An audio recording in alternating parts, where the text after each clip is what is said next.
It's Wednesday, February 8th. You're listening to Your Florida Daily.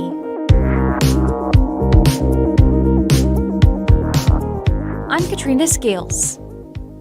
The full Florida Senate could vote as early as today on expanding a controversial program when it comes to migrants coming into the U.S.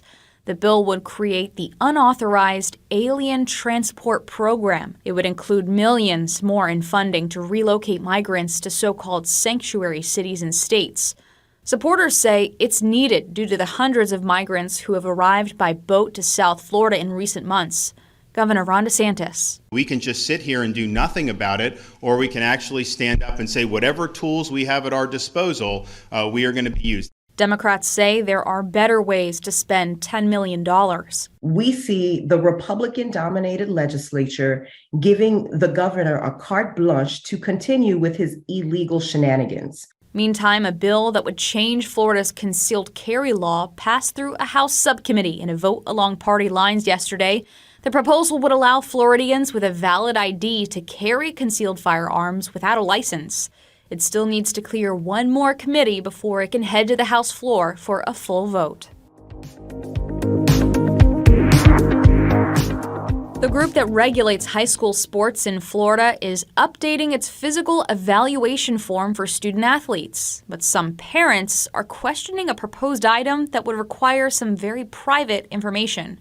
The Florida High School Athletic Association is considering asking for details on the menstrual cycles of female athletes. I was outraged at the concept of a proposal. Jen Pogge is a parent to a high school volleyball player.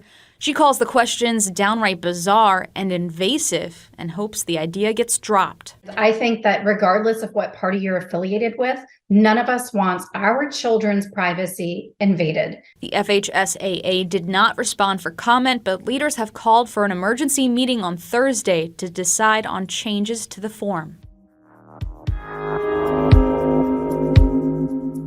And a man accused of posing as a U.S. Marshals agent has been ordered back to jail. Deputies say Michael Hathaway was found using a stolen truck covered in police lights, fake IDs, and wearing a badge and gun holster. According to an affidavit, Hathaway told multiple people he was an agent and threatened to arrest someone for kidnapping after they blocked his pickup truck. He faces charges of falsely impersonating an officer, grand theft, and drug charges.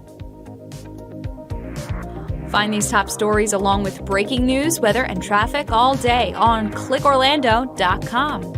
And now, a completely random Florida fact.